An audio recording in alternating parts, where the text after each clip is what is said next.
Hello everyone, welcome to my channel Chemistry by Gupta sir. Today we shall discuss about the validity of Beer-Lambert law. Let's see. As we know, जो Beer law है, Beer law is tested by plotting a graph between absorbance. Beer law is tested by the plotting a graph between absorbance and concentration.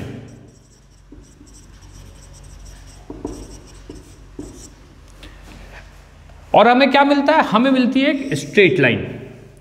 ठीक है ना. ये हम अपनी last video lecture में बात कर चुके हैं बियर-लैम्बर्ट लॉ में, जिसमें मैंने पूरे डिटेल में डिस्कस किया था. बट हमारी वैलिडिटी उसके लिए क्या क्या कंडीशंस हैं जिनके बेसिस पर बियर लॉ फॉलो करता है. ठीक है ना. तो बियर लॉ में आपने कहा सर एब्जॉर्बेंस और कंसंट्रेशन में स्ट्रेट लाइन आती है पासिंग थ्रू ओरिजिन. तो जो भी सॉल्यूशन एब्जॉर्बेंस और कंसंट्रेशन में स्ट्रेट लाइन देता है वो भी पासिंग थ्रू ओरिजिन, सर वो बियर लॉ को फॉलो करता है. ठीक है ना. और जो इसको फॉलो नहीं कर, जो मतलब जिसमें स्ट्रेट लाइन ना है, लाइक दिस, तो आप कहेंगे सर ये बियर लॉ को फॉलो नहीं करता है. ठीक है. तो वो कंडीशंस क्या क्या हैं, आज वो हम कंडीशंस देखेंगे और उन कंडीशन लिमिटेशंस की भाई क्या वैलिडिटी रहेगी, हम उस पर बात करेंगे. तो under certain conditions Beer Lambert law fails to maintain a linear relationship. ठीक है ना. It fails to maintain this linear relationship between absorbance and concentration. ठीक है ना. किसी भी सब्सटेंस के लिए, गिवन सब्सटेंस के लिए सैंपल बोल सकते हैं. तो हम उन कंडीशंस को देखते हैं. तो वो लीनियरिटी किसी भी सब्सटेंस के लिए जो बियर-लैम्बर्ट लॉ की है वो किन कंडीशंस पर डिपेंड करती है. तो वो क्या क्या कंडीशंस हैं, क्या वो डेविएशंस की कंडीशंस है, उन पे सबसे पहले बात करते हैं. तो दीज डेविएशंस आर, ये 4 तरह के डेविएशंस होते हैं, आर क्लासिफाइड इनटू 4 टाइप्स. पहला डेविएशन क्या है सर? Physical factor.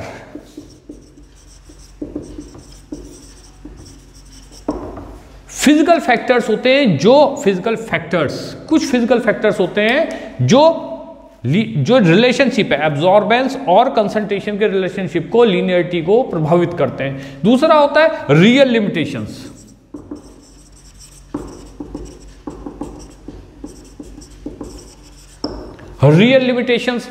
ये रियल जो उसकी कंडीशंस जो एक्चुअल पहले से ही एग्जिस्ट करती हैं उनको हम देखते हैं. थर्ड है आपका केमिकल डेविएशन.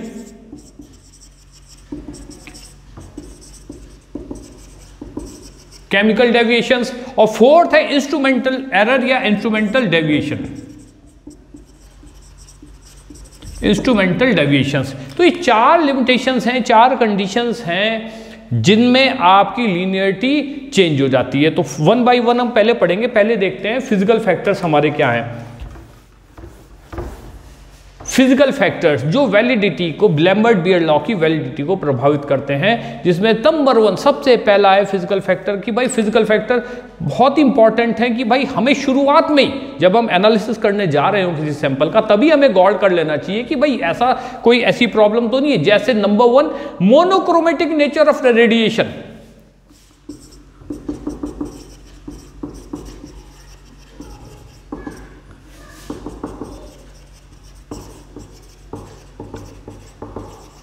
अगर हमने एनालिसिस करते टाइम पॉलीक्रोमेटिक रेडिएशन यूज कर लिया तो आपका रिजल्ट 100% गलत हो जाएगा, क्योंकि वहां पे मल्टीपल वेवलेंथ होंगी, मल्टीपल टाइप्स की वेवलेंथ होंगी. और हमें जो बियर लॉ की डेफिनेशन थी उसमें मोनोक्रोमेटिक रेडिएशन यूज करना था. ठीक है. तो ये आपका फिजिकल फैक्टर में फर्स्ट आ गया है मोनोक्रोमेटिक रेडिएशन. ठीक है. अगर आपने मोनोक्रोमेटिक रेडिएशन नहीं यूज किया तो हम इसके आगे जब इसमें क्वेश्चन के आंसर में लिखेंगे तब लिखेंगे फिजिकल फैक्टर कौन सा है? नॉन मोनो, मतलब हमें मोनोक्रोमेटिक ही यूज करना. अगर नॉन मोनोक्रोमेटिक होगा तो लीनियर रिलेशनशिप हमारा फेल हो जाएगा. ठीक है ना. तो हमें मतलब जो रेडिएशन है should be monochromatic in nature. ठीक है. पॉलीक्रोमेटिक हुआ तो हमारा जो एनालिसिस है उसमें लीनियर ग्राफ हमें नहीं मिलेगा. सेकेंड क्या है? अगर आपका ड्यूरिंग द एनालिसिस कोई रिफ्लेक्शन हो रहा हो रेडिएशन का, reflection of radiation by the solvent. ठीक है, या solution, reflection of radiation by the solution. अगर कोई आपने रेडिएशन डाला किसी सैंपल पर और उस सॉल्यूशन ने उसको थोड़ा बहुत क्या कर दिया, रिफ्लेक्ट कर दिया, सॉल्यूशन से क्या हो गया, वो रिफ्लेक्ट हो गया, तो जो एब्जॉर्बेंस है, एक्चुअल एब्जॉर्बेंस कितना हुआ है रेडिएशन का, ये नहीं आएगा, ठीक है ना। वो रेडिएशन से कुछ रेडिएशन जो कम हो गया है वो हमें एक्चुअल डिटेल नहीं पता लगेगी, तो दूसरी कंडीशन ये होगी। थर्ड कंडीशन क्या है, अगर ड्यूरिंग द एनालिसिस आपका टेम्परेचर वेरिएशन हो रहा है, थर्ड आप see temperature variation during the analysis. अगर आप एनालिसिस के दौरान जो आपका सॉल्यूशन है उसका टेम्परेचर वेरी हो रहा हो, तो ये कुछ फिजिकल फैक्टर्स हैं जो हमारी एनालिसिस को प्रभावित करते हैं, जिसमें एब्जॉर्बेंस और कंसंट्रेशन में हमें लीनियर रिलेशनशिप नहीं मिलता है। दूसरा है रियल लिमिटेशन। अब हम बात करते हैं रियल लिमिटेशन की। नंबर 2,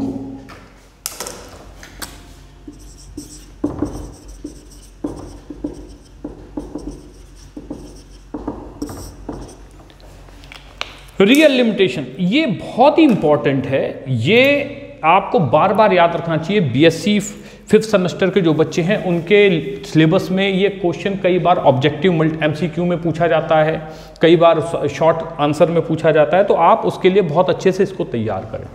रियल लिमिटेशन क्या है, तो यहाँ पर मैं पहले एक बात आपको दोबारा रिकॉल करना चाहूँगा कि मैं अपने लैम्बर्ट बियर लॉ जब पढ़ाया था तब मैंने आपको डिटेल में बताया था। आज फिर पहले उसको रिकॉल कर लेते हैं कि लैम्बर्ट बियर लॉ या बियर लैम्बर्ट लॉ जिसे कहते हैं, आपकी उसकी कंडीशन क्या है, वो किस कंडीशन पर वर्क करता है। तो इसके लिए हम पहले भी बात कर चुके हैं, जो बियर लैम्बर्ट लॉ है इट इज एप्लीकेबल फॉर, ये कब शो करता है अपना करेक्ट जो लीनियर रिलेशनशिप है, एप्लीकेबल फॉर डाइल्यूट सॉल्यूशंस। आप लिख सकते हैं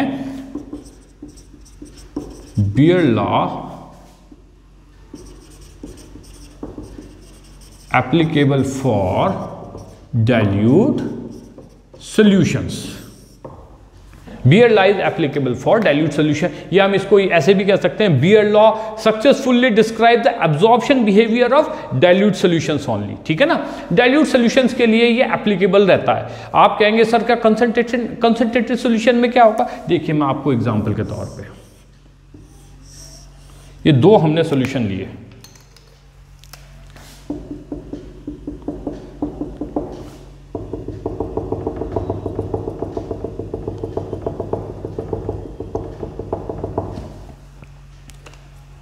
ये एक डाइल्यूट सॉल्यूशन है और एक कंसंट्रेटेड सॉल्यूशन है।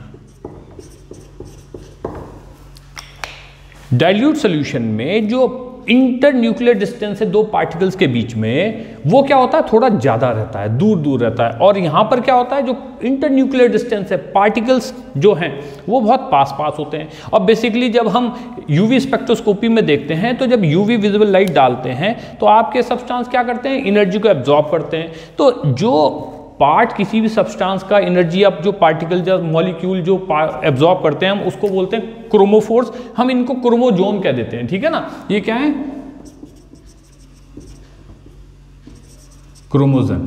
ठीक है ना, जो एनर्जी इंटरेक्ट करेगा, जो मतलब वो पार्ट जो एनर्जी के साथ इंटरेक्ट करेगा। आपने इस पे भी एनर्जी डाली और भाई यहां पर भी एनर्जी डाली, पैरेलल रेज डाल दी मोनोक्रोमेटिक रेडिएशन की, होमोजीनियस सॉल्यूशन है, ये भी होमोजीनियस है, ये भी होमोजीनियस है, बट ये डाइल्यूट है। और ये सेकंड वाला क्या है, ये कंसंट्रेटेड सॉल्यूशन है। दोनों में केवल इतना फर्क है, एक डाइल्यूट सॉल्यूशन है और एक कंसंट्रेटेड सॉल्यूशन। तो भैया इसमें फर्क क्या पड़ेगा, तो यहाँ पे एवरेज जो डिस्टेंस है बिटवीन द पार्टिकल्स या क्रोमोजोन, ठीक है, वो क्या है, वो थोड़ी सी ज्यादा है। और यहां पर क्या, बहुत कम है, बहुत पास पास है ये पार्टिकल्स। तो जिसकी वजह से क्या होता है, इनका जो चार्ज डिस्ट्रीब्यूशन है, चार्ज डिस्ट्रीब्यूशन गड़बड़ा जाता है।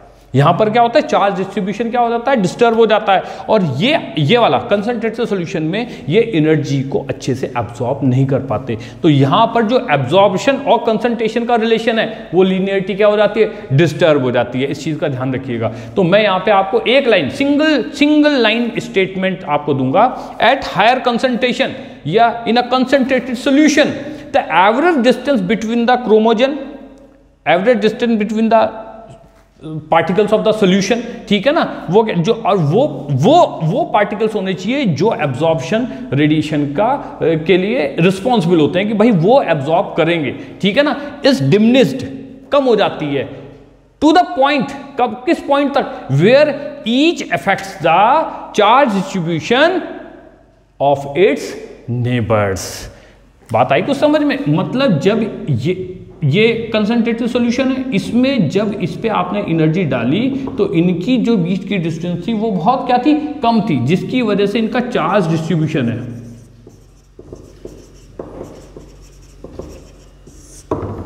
वो आपका क्या हो जाता है, चार्ज डिस्ट्रीब्यूशन गड़बड़ा जाता है, डिस्टर्ब हो जाता है, ठीक है। चार्ज डिस्ट्रीब्यूशन प्रॉपर नहीं रहता है। चार्ज डिस्ट्रीब्यूशन प्रॉपर ना होने की वजह से ये क्या करेंगे, और जिसकी वजह से जो एनर्जी एब्जॉर्ब कर रहा है पार्टिकल वो एक दूसरे की डिस्टर्ब कर देते हैं, तो यहां पर जो एब्जॉर्बेंस है वो क्लियर नहीं आता है। अब इस इंटरेक्शन से फर्क क्या पड़ा, ये इंटरेक्शन से ये केवल चार्ज डिस्ट्रीब्यूशन ही डिस्टर्ब नहीं होता, इसकी वजह से जो एब्जॉर्बेंस और डिजायर्ड वेवलेंथ है वो गड़बड़ा जाती है, ठीक है ना। जहां वो गड़बड़ हुई आपकी डिजायर्ड वेवलेंथ, तो आपका जो कंसंट्रेशन और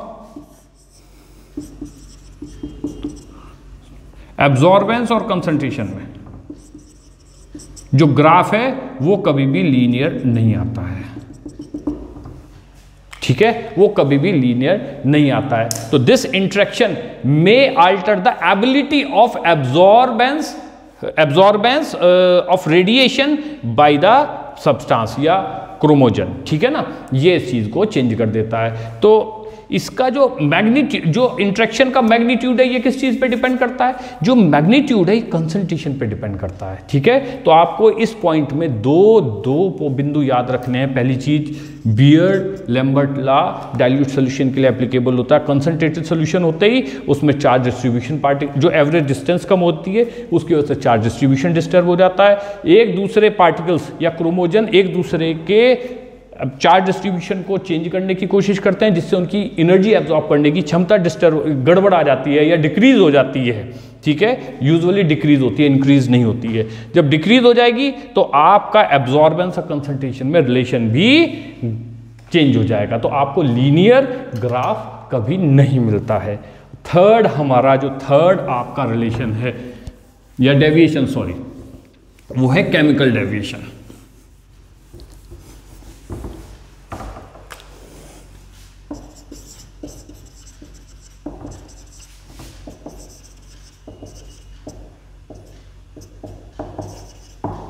केमिकल डेविएशंस, ये आप लोगों ने बहुत पहले से कई बार पढ़ा हुआ है कि कोई भी वो सॉल्यूट या वो पार्टिकल जो सॉल्यूशन में जाने पर डिसोसिएशन शो करते हो, वो एसोसिएशन शो करते हो, हाइड्रोलिसिस, पॉलीमराइजेशन। भाई डिसोसिएशन हो,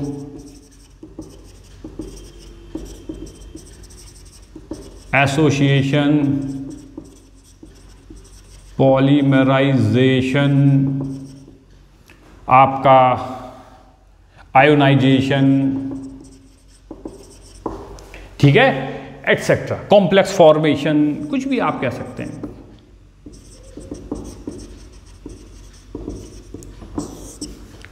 मतलब during the analysis the colour absorbing sample shows dissociation, association, polymerise, कुछ भी अगर वो इस तरह की कोई भी कैरेक्टरिस्टिक शो करता है, उस वक्त एब्जॉर्बेंस और आपका कंसंट्रेशन में कभी लीनियर ग्राफ नहीं आएगा, मतलब लीनियर रिलेशनशिप आपकी वायलेट हो जाएगी, ठीक है जी। आप कहेंगे सर कैसे, अब मैं आपको एक एग्जांपल के साथ इसको बताता हूं।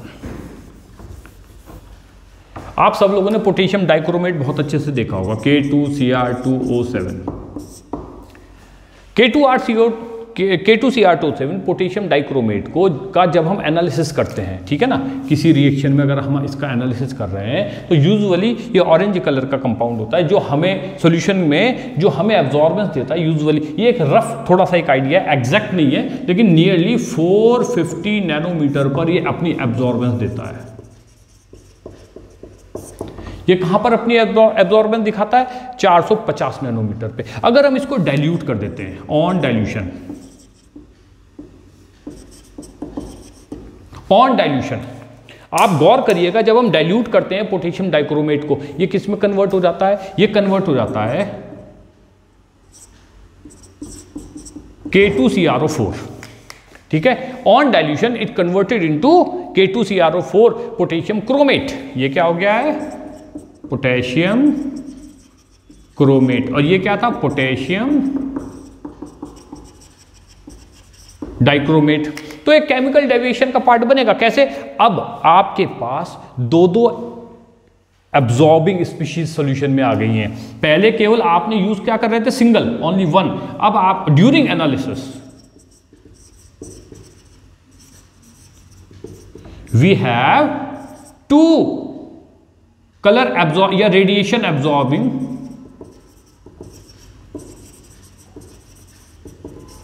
स्पीशीज। जब आपके पास एनालिसिस में एक से ज्यादा कलर एब्जॉर्बिंग स्पीशीज हो जाती हैं, तब आपका केमिकल डेविएशन हमें मिलता है। जैसे मैंने आपको एसोसिएशन डिविजन बहुत सारे बताई, एक एग्जांपल के साथ। अब आपने कहा पोटेशियम डाइक्रोमेट कहां पर? पोटेशियम डाइक्रोमेट तो देता था 450 पे, ठीक है। एक नियरली पोटेशियम क्रोमेट किस पे देता है? 350 नैनोमीटर पे एब्जॉर्बेंस। तब आपको ये कितने पे देता है पोटेशियम क्रोमेट? 350 पे। कितने? मैं ऊपर लिख देता हूं, 350 नैनोमीटर पर।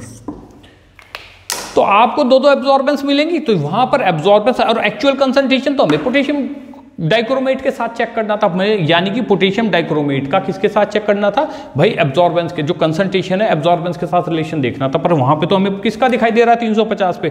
पोटेशियम क्रोमेट का। तो हमें कभी भी लीनियर रिलेशन नहीं मिलेगा एब्जॉर्बेंस और कंसंट्रेशन में, ठीक है ना। तो इस तरीके से आप ये थर्ड डेविएशन देख सकते हैं। और लास्ट और फोर्थ डेविएशन है इंस्ट्रूमेंटल डेविएशन।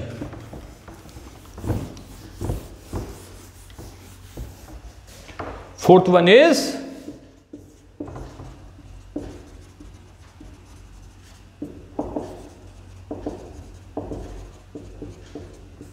Instrumental deviations. देखिए ये जब आप कोई स्पेक्ट्रोफोटोमीटर कभी भी किसी लैब में आता है, तो उसमें कितना भी कोशिश कर ले इंस्ट्रूमेंट बनाने वाले, उसमें एक छोटी सी प्रॉब्लम रह जाती है, वो 100% प्योर मोनोक्रोमीटर पैदा नहीं कर पाते, या ऐसा कोई इंस्ट्रूमेंट नहीं लगा पाते जो 100% मोनोक्रोमेटिक लाइट या रेडिएशन प्रोवाइड करा दे। तो आप जो इंस्ट्रूमेंटल डेविएशन, मैं इंपॉर्टेंट, ऐसे इंस्ट्रूमेंटल डेविएशन तो कई तरह के होते हैं, लेकिन मैंने मोस्ट इंपॉर्टेंट चूज कर लिया है। एक सबसे जो मोस्ट इंपॉर्टेंट, सबसे पहला होता है कि वो पॉलीक्रोमेटिक रेडिएशन को पैदा करता है, ठीक है ना। इंस्ट्रूमेंटल डेविएशन जो मेन इंस्ट्रूमेंटल डेविएशन है अकर, ठीक है ना, अकर कब किसके साथ? एब्जॉर्बेंस मेजरमेंट जो होता है are made with polychromatic light, with polychromatic light या रेडिएशन। इंस्ट्रूमेंटल डेविएशन जो होता है अकर विद पॉलीक्रोमेटिक लाइट या रेडिएशन। मेन चीज ये है कि ये पॉलीक्रोमेटिक रेडिएशन पैदा करते हैं। आप कहेंगे सर ऐसा कैसे, मोनोक्रोमेटिक हम क्यों नहीं कर पाते? क्योंकि कुछ ना कुछ वेवलेंथ उसमें दूसरी भी मर्ज कर जाती है। तो इसके लिए हमें क्या करना चाहिए सर, कैसे इसको कम किया जा सकता है? तो भैया इसको कम करने के लिए सबसे बड़ी चीज है, हमें narrow bandwidth instrument use करना होगा। How can we resolve this? By using narrow bandwidth. Narrow bandwidth instrument हमें यूज करना है, narrow bandwidth instrument use करना, और साथ साथ में हमें वो वेवलेंथ चूज करनी है जो लैम्डा मैक्स के क्लोज हो, ठीक है ना। इसको हम इस टेक्निक को यूज करके या इस पॉइंट को यूज करके हम इस एरर को कम कर सकते हैं। तो इस तरीके से चार आपके डेविएशन से। अब इसके बाद हम बात करते हैं कि भाई ये कुछ कंडीशंस थी, ठीक है ना, जो आपको डेविएशन दिखाती है। अब वो हमें क्या क्या ध्यान रखना है, किस तरीके से हमें ध्यान रखना है, इसको इस तरीके से पढ़ते हैं कि भाई हमें यानी ये एरर नहीं करनी है।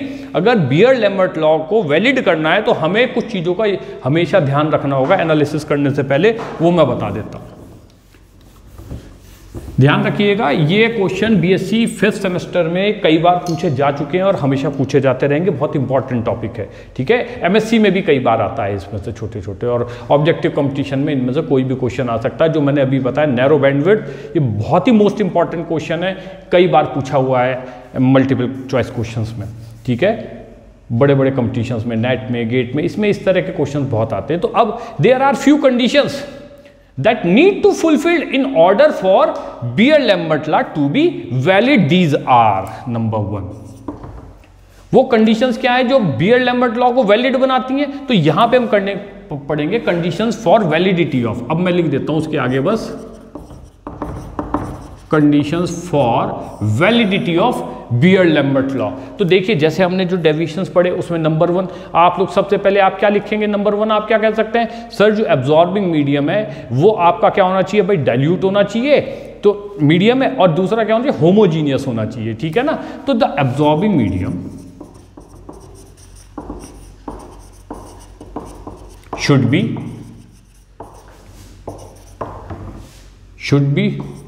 dilute एंड डाइल्यूट होना चाहिए, और क्या होना चाहिए आपका, होमोजीनियस होना चाहिए, होमोजीनियस होना चाहिए, ठीक है ना। पहली चीज आप लोगों को याद रखना है। दूसरा, जो आपका एब्जॉर्बिंग मीडियम है वो नॉन टर्बिड होना चाहिए, उसमें टर्बिडिटी नहीं होनी चाहिए, नहीं तो स्कैटरिंग ऑफ लाइट होने लग जाएगी। क्या होने लग जाएगी, स्कैटरिंग ऑफ लाइट। तो the absorbing medium must not scatter the radiation, the absorbing medium must not scatter the radiation, must not scatter the radiation, और हम कह सकते हैं नो टर्बिडिटी, नो टर्बिडिटी, कि भाई उसमें टर्बिडिटी नहीं होनी चाहिए कि, और उसको कोई भी, जिससे कि रेडिएशन स्कैटर्ड नहीं होगा, ठीक है जी। और तीसरी मोस्ट इंपॉर्टेंट चीज क्या है, जो आपका रेडिएशन है, ठीक है, वो बिल्कुल पैरेलल रेज चलनी चाहिए। तो incident radiation consist of parallel raise, ये भी याद रखिएगा, must incident radiation must consist parallel rays, ठीक है। क्या होना चाहिए, ये रेज पैरेलल होनी चाहिए, ठीक है। अब यहां पर इसके अलावा एक पॉइंट छूट गया हमारा, मोनोक्रोमेटिक रेडिएशन शुड भी क्या होना चाहिए, मोनोक्रोमेटिक। मैं ऊपर लिख देता हूं, radiation should be monochromatic. Polychromatic से आपका एब्जॉर्बेंस हमेशा क्या होगा, तो इंसिडेंट रेडिएशन क्या होना चाहिए,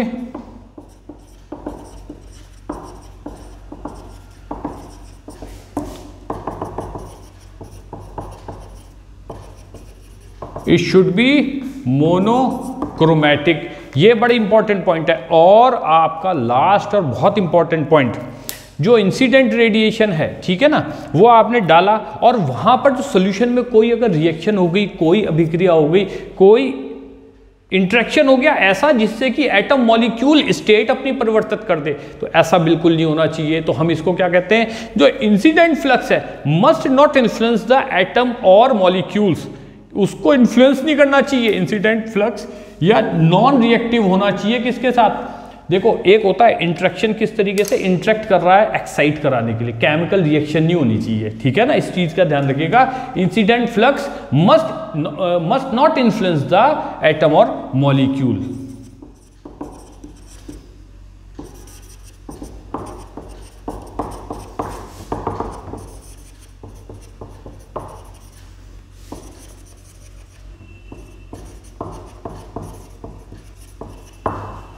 ठीक है, तो ये कुछ कंडीशंस थी जिनको हमें हमेशा याद रखना है अगर हमें बियर-लैम्बर्ट लॉ को वैलिड करना है किसी एनालिसिस के दौरान। इस तरीके से आज ही हमारा टॉपिक कंप्लीट होता है। और इस टॉपिक में जो ऑब्जेक्टिव क्वेश्चंस बनते हैं वो यूजुअली जैम के एग्जाम में बहुत पूछे जाते हैं और कभी कभी नेट के एग्जाम में भी आते हैं। तो इस चीज़ का आप लोग ध्यान रखिएगा। और आज के लिए इतना ही, थैंक यू।